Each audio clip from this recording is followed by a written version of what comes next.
Hey, what's up, my people? John Middlekauff, new YouTube channel. What I need you to do, subscribe, like the video, leave a comment, share with your friends. Appreciate everyone that has. It's the podcast, 3 and Out. You can listen wherever you listen to podcasts. Apple, Spotify. We got you covered. Also, thevolume.com. We got merch right here. FlexFit hat. Go to thevolume.com. Get yourself a 3 and Out hat. Lamar Jackson, when talking earlier today on Wednesday, mentioned that he viewed playing Patrick Mahomes as like, a heavyweight fight. And I started thinking, one thing is not debatable. It's much more difficult these last several years in the AFC than it is in the NFC in terms of quarterbacks. I mean, last year, Daniel Jones was in the second round. Last year, you're talking Josh Allen, Joe Burrow, Patrick Mahomes, Lamar Jackson, and now C.J. Stroud has thrown his hat in the ring. It's not even close. Last year, Herbert, Trevor Lawrence, when he was capable. The premium quarterbacks that are in the AFC, it's why we talked about coming into this season how difficult that conference would be. And I think what's cool about this matchup is, like, let's face it, we've seen Josh Allen and Patrick Mahomes happen 3 times, and it hasn't worked out for Josh Allen and the Buffalo Bills. That sucks. Now, I like most people, I saw 50 million people watch that game on Sunday. I don't think it gets much better than that. You could argue Buffalo is the best home field advantage at night in the cold in terms of a viewer on their couch. It just pops. It just works. Lambeau's pretty special. I'm talking these old school stadiums that just have a purity to it. When I used to go to a lot of games, when I first got into this business and started doing radio, Candlestick was still around. And then I used to go to a lot of games at the Oakland Coliseum. And listen, those places were complete shitholes. Candlestick, they literally blew it up. And the Coliseum, they should blow up that entire area. I dynamite it all. Oracle as well. But if you were at a football game and the game was good, there was something special about it. Weren't many suites. Wasn't really some elitist crowd. Listen, I've been to a lot of games at Levi's. It's a high-end consumer because it costs a lot to get in there. The suite prices are absurd, right? That's what most of these new stadiums are. When you go to these old, dilapidated places, it's just about the sport.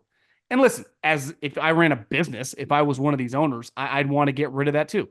The best thing that ever happened to the 49ers ownership in terms of wealth was getting a new stadium, getting out of Candlestick. So I get it. And the Buffalo Bills have been trying hard to get a new stadium, but that's pretty special. That's an awesome place to watch. But ultimately, it was Josh Allen versus Patrick Mahomes. Doesn't get much better than that. The last 2 years in the conference championship, it was Joe Burrow versus Patrick Mahomes. And now we're getting Lamar Jackson versus Patrick Mahomes. I mean, those 4 players, Mahomes, Josh Allen, Lamar Jackson, and Joe Burrow. I mean, we're talking well over $1 billion worth of quarterback. I mean, those are the 4 best, when healthy, easily the 4 best quarterbacks in the NFL. Obviously, Mahomes has set in stone the number 1 spot, what he's earned and his resume over the 6 years. And then it kind of ebbs and flows between the other 3, right? So it doesn't get any better. And the NFC has Jared Goff was the number 1 overall pick, but no one's putting Jared Goff in those conversations. Part of the reason we never shut up about Brock Purdy, which is exhausting, he was the last pick in the draft. Before that, it was Baker Mayfield, who was on his 3rd team. I mean, the quarterback situation, Jordan Love had played 1 game as one of the last picks in the first round from 4 years ago up until this season. And up until about 2 months ago, he wasn't very good. His own team was like, I don't know. We'll see how these last 10 games go. So the cream of the crop is in the AFC. And where I come around on this game initially is as of right now, I don't have any money on the Ravens. I took the Ravens last week -9.5. Their roster is just, anyone that's watched them start to finish is just superior to basically every other team. And we saw them play what we view as the best roster in the NFL, and they destroyed them in the Niners. Now you can be like, well, they got some lucky tips or whatever. They kicked their ass. And the Ravens are a complete team, right? Part of Buffalo's problem is defensively, they couldn't get a stop to save their life. If Hardeman doesn't fumble out of the corner of the end zone, I mean, they probably lose that game by double digits. That's not the problem here. The other thing the Ravens have going for them, beside an offense, which statistically is not as good, just in terms of his rush touchdowns, his pass touchdowns, as some of his previous years, he's better than he's ever been right now. Lamar Jackson, to me, has taken a step this season into superstardom. I know he was really famous and he had won an MVP. He's dramatically better as a player, in my opinion, just from watching football, than he has been, especially early on in his career. He's not as dependent on as a runner, yet he is still an elite runner. And he is much more calm and collected when he's scrambling around to ultimately pass. And you just fear him in every element of the game. But their defense is dominant. I mean, their front four, they don't have famous guys in their front beside Clowney. They are a dominant group. Their two linebackers, you could argue, are the best in the business right there with Fred Warner and Dre Greenlaw. But Kyle Hamilton, one of the reasons I think the Chiefs could be in a little trouble is obviously they're very dependent on Kelsey. They need him to play well, right? They don't have many other good wide receivers. And he did last week. Had a couple touchdowns, makes big plays. And he's a primetime, as Dickie V would say, a PT peer, right? Well, they have the ability to somewhat neutralize him with two good linebackers and a safety that was born to cover tight ends. So if he can't really get going, and Pacheco is currently on the injury report, though I would imagine he plays, it's going to be tough to run for 80 plus yards against these guys. I looked, his over under on DraftKings was like 60 or low 60s.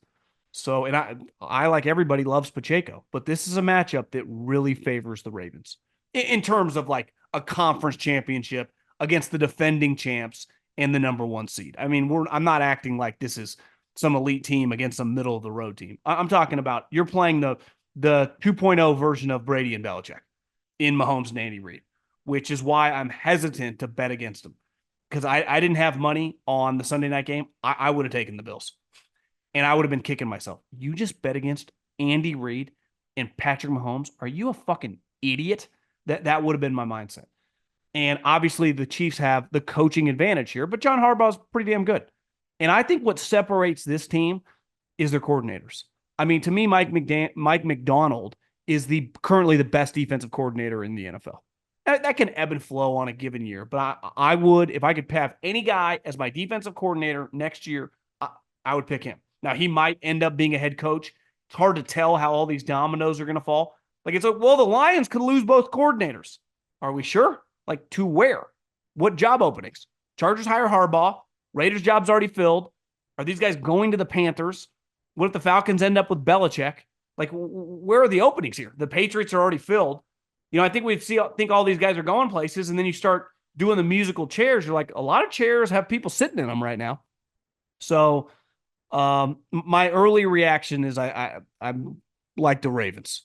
Now, I would probably, if this number keeps moving up, like the Chiefs, but I think the ability to just slow down Travis Kelce is something that would be a major problem for Kansas City.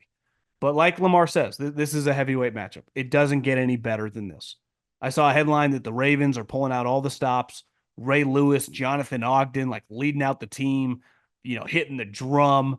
It's going to be badass.